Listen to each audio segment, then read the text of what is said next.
¿Por qué será que cuando el dolor toca nuestra vida, que cuando sufrimos una derrota, la primera cosa que imaginamos es que Dios nos abandonó? ¿Dónde está Dios? Pero cuando trabajamos nuestra derrota, porque hay que trabajarla, ahí no nos acordamos de Dios para nada. Pero cuando la derrota, ¿por qué Dios? ¿Dónde está Dios, querido? Dios está donde siempre estuvo, a tu lado. Tú eres lo más precioso que Dios tiene en esta vida. Si tú pudieses entender cómo Dios te ama. Vamos a leer lo que dice el texto para esta mañana. Josué, capítulo 7, versículos 6, 7 y 10. Dice así: entonces, ahí ya comenzamos, ¿no? Porque en la palabra de Dios cada palabra tiene sentido. Ese entonces no está por estar. Ese entonces tiene un sentido. Y para que tú entiendas qué significa entonces, tendrías que leer los versículos 1, 2, 3, 4, 5 y 6. Ahí vas a entender por qué el 7 dice entonces. Se está refiriendo a lo que está escrito antes. Por eso cuando se prepara un sermón con un texto, hay que leer el contexto. Hay que ver lo que Dios está hablando antes, lo que Dios habla después. ¿En qué tiempo fue escrito? ¿Para quién fue escrito? ¿Por qué fue escrito? ¿Cómo era la cultura de la gente en los días en que el texto fue escrito? Y cómo traer las lecciones de aquel tiempo para nosotros hoy. Porque un día yo estaba viajando con un extraño a mi lado y empezamos a conversar. Y él se enteró que yo era pastor y que yo estudiaba la Biblia. Y él me hizo una pregunta. Me dice, con todo respeto, no me lleve a mal. Hoy, en pleno siglo XXI, hay lugar para la Biblia. La Biblia no fue escrita en tiempos antiguos, siglos atrás. La cultura era otra, la gente era otra, la ropa era otra, la comida era otra. ¿Cómo es que un libro tan antiguo puede tener valor hoy? Interesante pregunta, y hay mucha gente que se pregunta la misma cosa. Entonces yo les respondo lo que le respondí a él. Abre la Biblia y casi al principio vas a encontrar la historia de un asesinato. Un hermano mata a su hermano por razones que nadie explica. Ahora abre el periódico de hoy o prende la televisión, oye el noticiero y vas a ver que hermanos matan a sus hermanos, que hijos matan a sus padres, que vecinos matan a sus vecinos. Los tiempos cambiaron, pero el ser humano no cambió. Los temores de aquellos tiempos son los temores de hoy. Las luchas internas, psicológicas, emocionales de aquellos días son las mismas luchas que el ser humano experimenta hoy. Así que la Biblia tiene un valor actual, aunque fue escrito siglos atrás. Pero para eso hay que entender el texto y hay que traer las lecciones a través de los tiempos para los días actuales. Y ese es el trabajo del predicador. No quedarse durmiendo en la exposición del texto, sino actualizar el mensaje para nuestros días. Dicho esto, vamos a la lectura del texto. Entonces Josué rompió sus vestidos y se postró en tierra sobre su rostro delante del arca de Jehová hasta caer la tarde, él y los ancianos de Israel, y echaron polvo sobre sus cabezas. Siguiente versículo. Y Josué dijo: Ah, Señor Jehová, ¿por qué hiciste pasar a este pueblo el Jordán para entregarnos en las manos de los amorreos, para que nos destruyan? Ojalá nos hubiéramos quedado al otro lado del Jordán. Siguiente versículo. Y Jehová dijo a Josué: levántate, ¿por qué te postras así sobre tu rostro? Ese es el texto.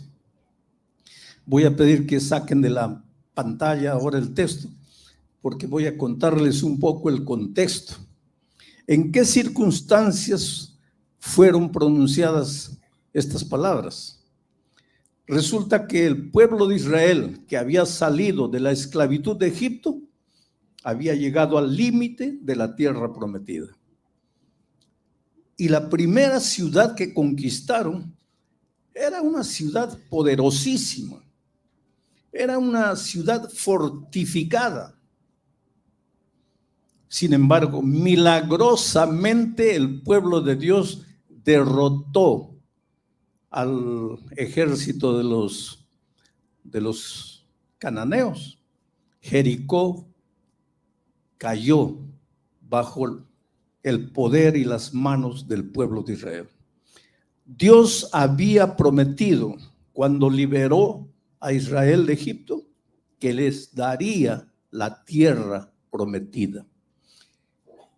Primera lección: los hijos de Dios no nacimos para la derrota, para el fracaso, para la incompetencia, para la mediocridad, para el pesimismo. Los hijos de Dios nacimos, vinimos a este mundo para vivir vidas plenas de victoria, vidas realizadas, vidas plenas, felices. El problema es que por algún motivo este mundo está contaminado y uno de los virus, de las bacterias que aniquila la vida de mucha gente, es justamente la derrota. Creo que todos nosotros, de alguna manera o de otra, ya hemos sufrido alguna derrota en la vida financiera, en la vida profesional, en la vida familiar, en la vida personal, en nuestras relaciones humanas. Alguna vez hemos sido derrotados. Israel, después de aquella tremenda victoria sobre Jericó, una ciudad que humanamente, desde el punto de vista de cualquier ser humano, sería imposible ser derrotada, fue derrotada. No por la fuerza de Israel, sino por el poder de Dios. Porque si ustedes leen la historia, Israel no vio un dedo para conquistar Jericó. Solo cantaron, solo alabaron el nombre de Dios, solo tocaron trompetas y los muros cayeron y la gente fue derrotada. Eso es lo que Dios quiere de ti, que tú salgas en la vida con espíritu de alabanza, de adoración, de júbilo, de alegría, que tú creas en las promesas divinas, no que te quedes en la casa sentado esperando que un empleo caiga del cielo, no que te quedes en la cama lamentándote lo que pasó. Dios quiere que salgas con espíritu de alabanza. Tú vas a ver que al final de cuentas no vas a mover un dedo, porque el mismo Dios que te llamó para la victoria te va a entregar la victoria. Pero si tú sales, no si te quedas sufriendo, llorando, sintiéndote derrotado. El pueblo de Israel conquistó Jericó. La segunda ciudad cananita que debería conquistar era una ciudad llamada Ai. No era nada esa ciudad comparada con Jericó. Tanto así que Josué envió espías para ver. Y los espías volvieron y dijeron: mira, Josué, no tenemos por qué mover todo el ejército. Mandemos unos 2,000, 3 hombres, que es suficiente. Esa ciudad no es nada. Si hemos derrotado Jericó, ¿qué no vamos a derrotar a esos pobrecitos hoy? Y ellos se olvidaron de Dios y ahora partieron por sus propias fuerzas y fueron vergonzosamente derrotados. Murieron 36 o 39 israelitas en la batalla. Llegaron a la ciudad heridos, cojeando, sangrando. Tremenda derrota. Después de una gigantesca victoria, una derrota miserable delante de un pueblo que aparentemente no podía hacer nada comparado con Jericó. Ahora estaba triste Josué y estaban tristes los israelitas. Y es en esas circunstancias que se escribe el texto, para que ustedes entiendan. Voy a pedir que coloquen de nuevo en la pantalla y vamos a leer nuevamente, analizando ahora palabra por palabra. Entonces, ¿de qué? Después que llegaron los derrotados, sangrando, heridos, avergonzados. Después de eso, entonces, Josué rompió sus vestidos. Esa expresión, rompió sus vestidos, pueden sacar el texto de la pantalla.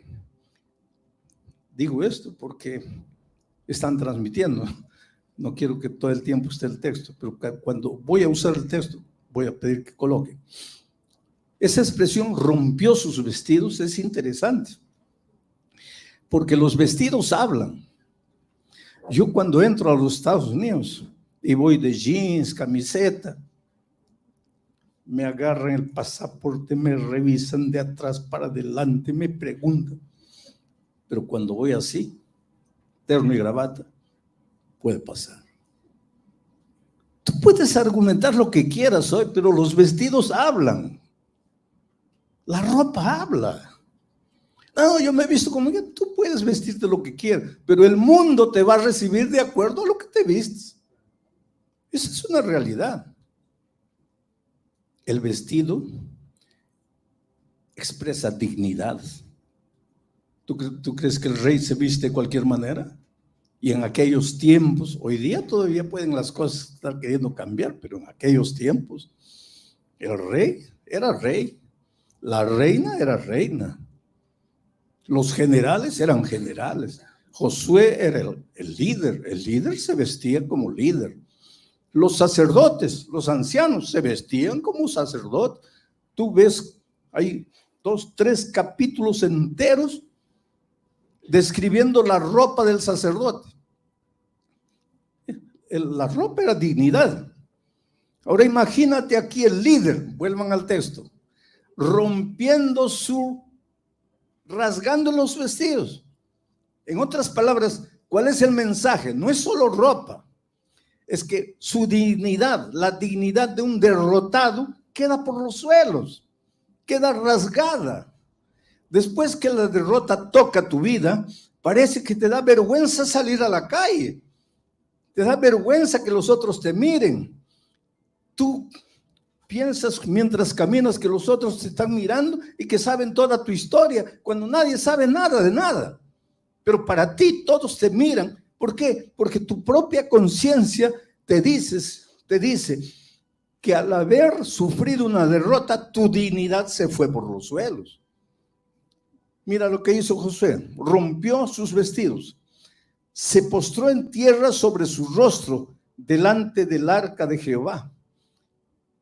Dios no quería que su pueblo besase el polvo. Dios quería que su pueblo levantase las manos y adorase.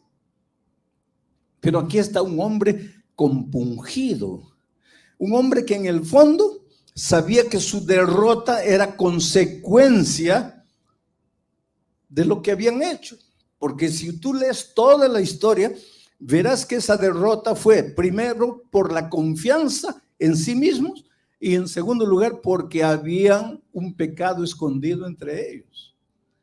Y entonces ese sentimiento de indignidad lo hace romper los vestidos, postrarse en la tierra besando el suelo. Se quedaron así hasta la tarde, no solo él, sino todos los ancianos de Israel.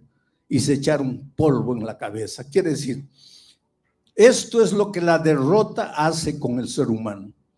Te hace sentir polvo, te hace sentir que no vales para nada, te hace sentir que aquí acabó todo. Pero querido, la derrota es parte de la vida. 90% de lo que llegas a hacer en la vida, 90% va a depender de tu manera como reaccionas delante de la derrota. 10% puede ser por lo que sucedió en tu vida, pero 90% va a depender de cómo reaccionas a lo que sucedió en tu vida.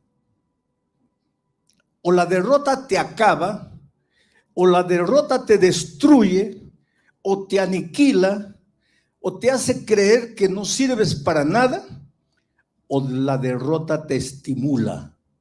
Es como un aguijón que te hace saltar, te abre los ojos, y eso va a depender de tu relación con Dios. No te estoy hablando de humanismo barato, porque el humanismo te enseña que la fuerza está dentro de ti. El humanismo te enseña que tienes que sacar la energía interior. El humanismo te enseña que tienes que cerrar los ojos y concentrarte para sacar. Hay una fuerza invisible dentro de ti. Eso es lo que enseña el humanismo.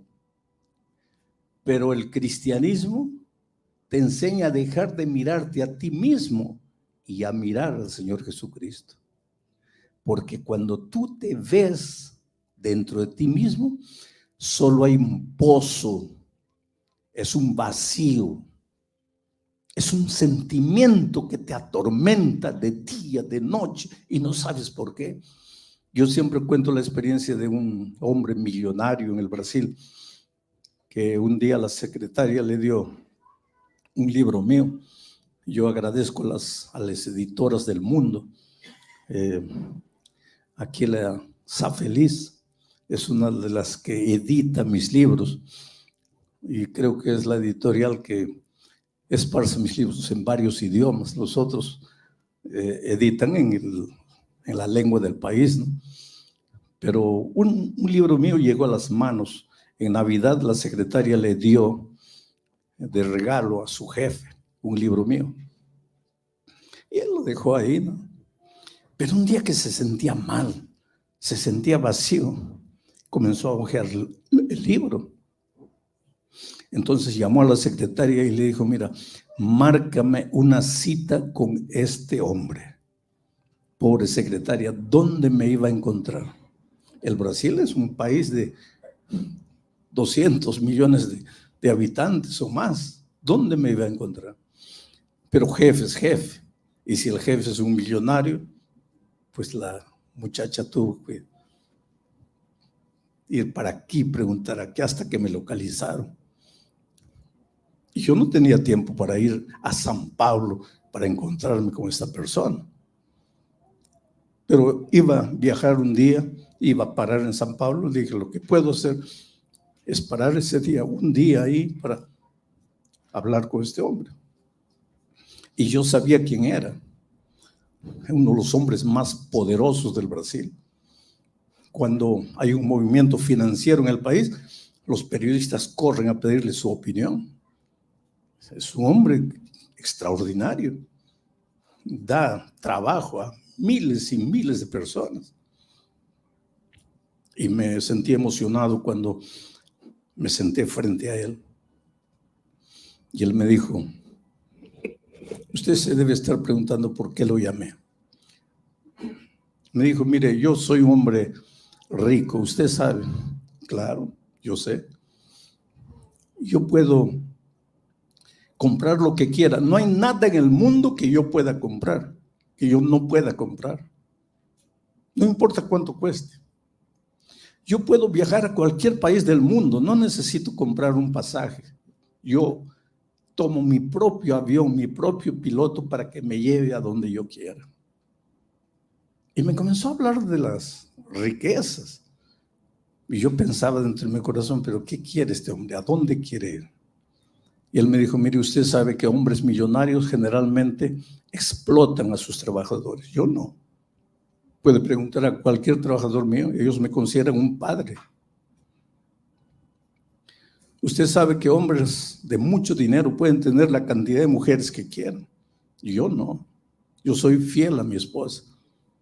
Usted puede preguntarle a mi esposa. Usted sabe que hijos de gente de mucho dinero generalmente malgastan el dinero de los padres. Mis hijos no. Ellos van a continuar haciendo crecer el imperio financiero que yo construí. Yo vengo de la nada. Yo nací pobre. Y todo esto lo hice con trabajo.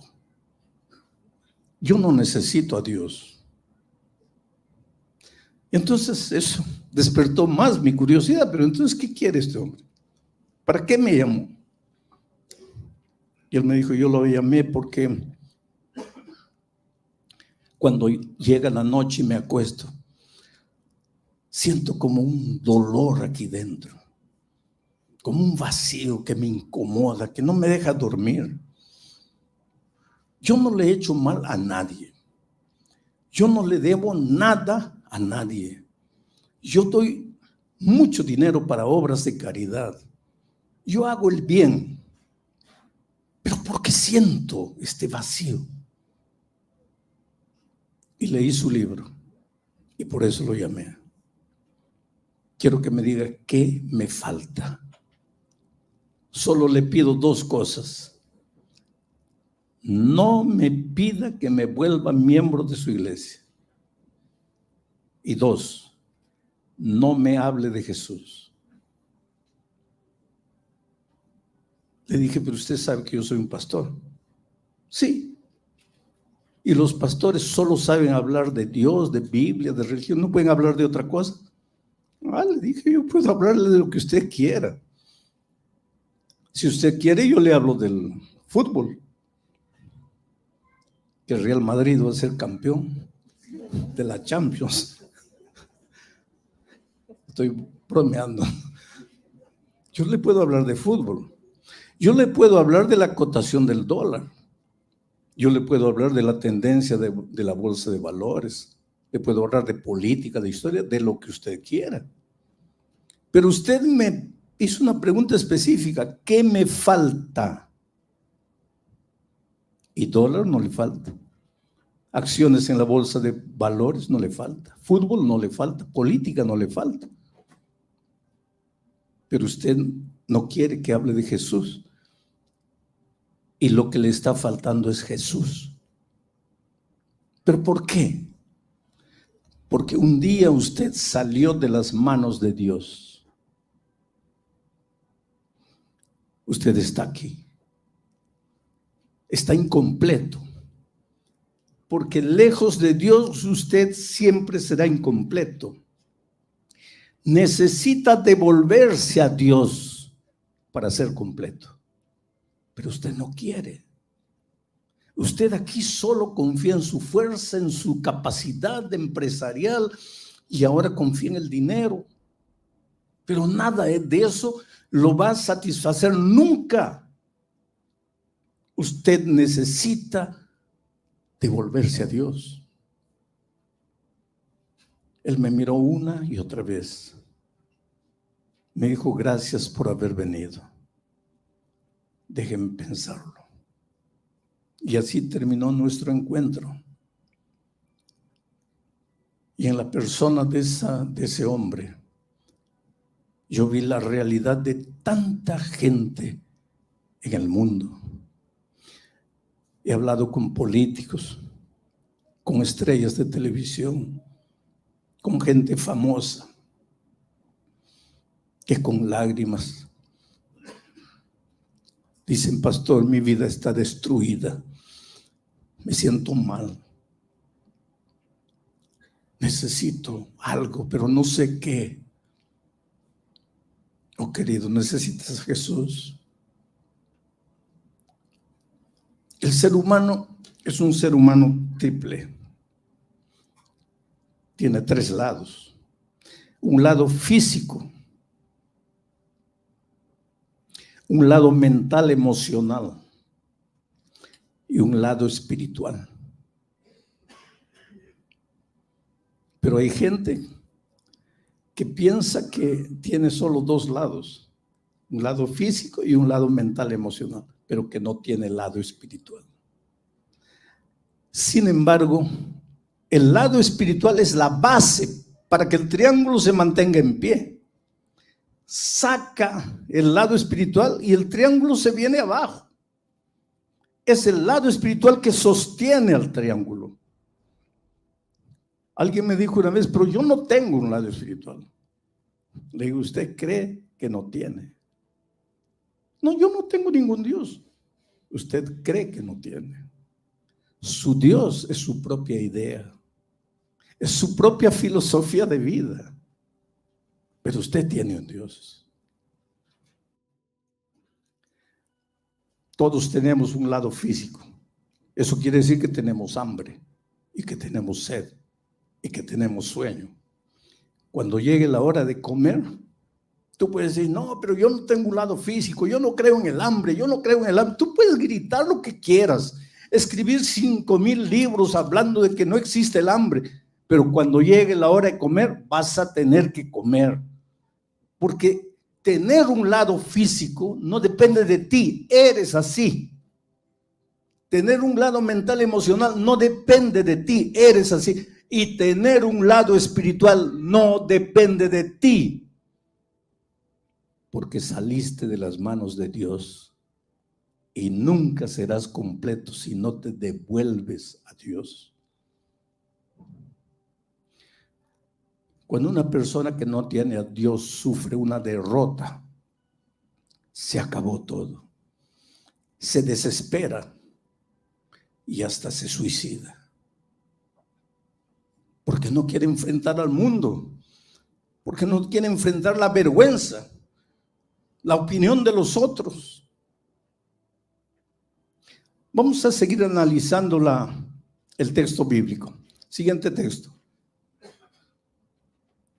Mira lo que Josué le dijo a Dios. Ah, Señor Jehová, ¿por qué hiciste pasar a este pueblo el Jordán? Para entregarnos en las manos de los amorreos, para que nos destruyan. Esa palabra destruyan es clave, porque la derrota te puede destruir, te puede anular, te puede condenar el resto de tu vida a vivir una vida de miseria, de conmiseración, arrastrándote como un gusano por la tierra, comiendo el polvo. Esto es lo que estaba sucediendo con Josué. En primer lugar, él buscó un culpable. ¿Quién es el culpable de la derrota? Y ¿sabes a quién le echó la culpa? A Dios. Mira la respuesta. ¿Para qué nos trajiste? Allá en Egipto éramos esclavos, pero estábamos tranquilos. Ahora, tú nos trajiste, ¿para qué? Para hacernos morir aquí en esta tierra. El culpable es Dios. ¿Por qué será que cuando el dolor toca nuestra vida, que cuando sufrimos una derrota, la primera cosa que imaginamos es que Dios nos abandonó? ¿Dónde está Dios? Pero cuando trabajamos nuestra derrota, porque hay que trabajarla, ahí no nos acordamos de Dios para nada. Pero cuando la derrota, ¿por qué Dios? ¿Dónde está Dios, querido? Dios está donde siempre estuvo, a tu lado. Tú eres lo más precioso que Dios tiene en esta vida. Si tú pudieses entender cómo Dios te ama. Es que vivimos en un mundo en que se banalizó la palabra amor. ¿Cómo un hombre puede mirar a la esposa después de 20 años y decir, ya no te amo? Mi amor se acabó. ¿Cómo se acabó? El amor no se acaba. Lo que pasa es que nunca amaste. Lo que tú llamabas amor no era amor. Era pasión, era atracción, lo que tú quieras, pero no te atrevas a darle el nombre de amor a un sentimiento humano y pasajero, inclusive porque el amor no es sentimiento, el amor es un principio. Los sentimientos pasan, el principio es eterno. Eso es lo que dice 1 Corintios 13, el amor es eterno, el amor no acaba nunca. Entonces, como vivimos en un mundo donde se banalizó la palabra amor, cuando yo digo, Dios te ama, tú eres lo más precioso que Dios tiene en esta vida, inconscientemente tú piensas, no, esa es frase bonita de predicador. No, querido. En las alturas de mi país, allá en la sierra peruana, un ebrio con una botella de alcohol en la mano, tambaleando, se acercó a mí y me dijo, ¿cómo Dios me puede amar? Yo no valgo para nada. Yo soy un pobre borracho, ebrio. Yo golpeo a mi esposa, a mis hijos. Yo gasto mi dinero en alcohol. ¿Cómo Dios puede amarte? Tú nunca vas a entender cómo Dios puede amarte. Yo no entiendo cómo Dios puede amarme. Pero Dios te ama. Para Él eres la cosa más preciosa que hay en esta vida. Y Él te conoce como tú no te conoces a ti mismo. Tus flaquezas, tus luchas, tus pensamientos, tus sentimientos más ocultos, más escondidos, aquellos que tú no tendrías el valor de contárselo a nadie, Dios sabe y a pesar de eso te ama. Entonces, cuando la derrota llega a tu vida, no digas, ¿dónde está Dios? Porque Dios está a tu lado, esperando que tú reacciones. Y mira la respuesta de Dios a Josué, siguiente versículo. Y Jehová dijo a Josué, levántate.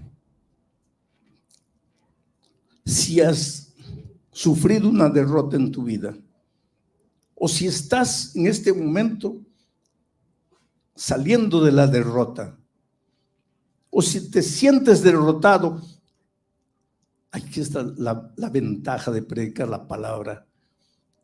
No es palabra de Alejandro Bullón. Mira lo que Dios te dice. Y Jehová dijo, saca a Josué, a María, a Rosa, a Pedro, a Francisco, yo no sé cómo te llamas. Y Jehová te dijo a ti, derrotado, acabado. ¿Qué te dijo? Levántate. ¿Qué haces ahí?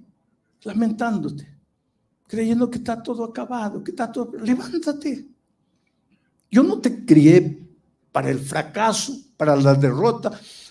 La derrota es un accidente en la vida. ¿Has sufrido algún accidente de tránsito? Mario sufrió hace 15 días. La esposa de Sergio sufrió la semana pasada. Y acabó la vida. Accidentes son accidentes, querida. Las grandes victorias están hechas de derrotas. Quiere decir, de la manera como enfrentas la derrota, la manera como encaras la derrota. Pasaste por la derrota, toma la derrota. Analízala, piensa. ¿Por qué? ¿Cómo? ¿Dónde? ¿Qué puedo corregir? ¿Qué puedo evitar? ¿Qué puedo repetir? Y levántate, porque tu Dios es un Dios de victoria. Fuiste creado para victoria y vas a llegar a la victoria. Porque antes de que Israel entrase a la tierra prometida, Dios le dijo a Josué, levántate. Dios siempre le vive diciendo a sus hijos, levántate. Levántate, Josué, contempla la tierra. Desde esa frontera hasta la otra, toda la tierra es tuya. Solo entra, apodérate. Oh, querido, el mundo es tuyo. Los sueños todos son tuyos. Tus ideales, tus aspiraciones son tuyas. Dios ya te las entregó. Si Dios no hubiera colocado ese sueño en tu corazón, tú jamás hubieras soñado. Si Dios no hubiese colocado ese plan en tu mente, tú jamás hubieras imaginado. No nació de ti, vino de Dios, porque fuiste llamado para ser victorioso. Entonces levántate. Ah, no puedo. Jamás digas no puedo. Mi padre fue un hombre duro, ¿sabe? Ya que los hombres estrictos. Dos cosas heredé de mi padre. Nunca llegues tarde. Nunca debas dinero a nadie. Mi padre era un hombre duro y un día me dio un trabajo y se fue. Y yo intenté de una manera, no pude. Y cuando llegó mi padre, yo sabía, el castigo ya venía.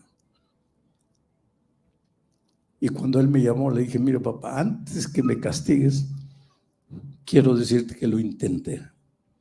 Intenté, luché, me esforcé, pero no pude. Y él me llamó, ven más. Y me acerqué, listo a recibir el castigo. Y me dijo, repite la última frase. ¿Qué? ¿Qué es lo último que me dijiste? No pude, papá. Yo intenté, pero no pude. Él me dijo, hijo, recuérdate esto en la vida.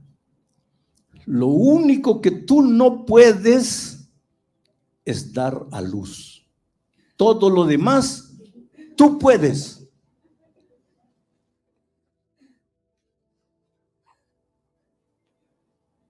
Y yo te diría una cosa que te puede hacer sonreír. Y si tú crees en Dios, hasta dar a luz podrías. ¿No fue una virgen sin contacto con hombre que dio a luz? Dios es Dios. ¿Qué son los milagros? Los milagros son cuando Dios interviene y rompe las leyes de la naturaleza. Porque la naturaleza dice que si pisas al agua te hundes. Ahora Dios viene y rompe la ley de la naturaleza y Pedro camina sobre el agua y no se hunde. Ese es Dios. El Dios de la victoria. Tu Dios. Pero tienes que estar seguro que es tu Dios. No es el Dios de los otros. No es el Dios de la iglesia. Es tu Dios. Y para eso tienes que vivir una vida, una experiencia de vida real con Él. Tienes que entregarle tu corazón. Tienes que decirle, Señor, estoy aquí. Yo creo en ti. Yo te acepto como mi Dios creador. Te acepto como mi Salvador, como mi compañero de todos los días. Y yo quisiera hacerte una invitación esta mañana para que aceptes eso. Que abras tu corazón y le digas a Dios, Señor, estoy aquí. Te entrego mi vida. Y esta es una invitación para toda la iglesia. Hoy es el primer día. Yo voy a pedir que lentamente te levantes donde estés y le entregues tu corazón a Dios, aunque ya lo has hecho alguna vez, y que le digas, Señor, estoy aquí, te entrego mi vida, me rindo a ti,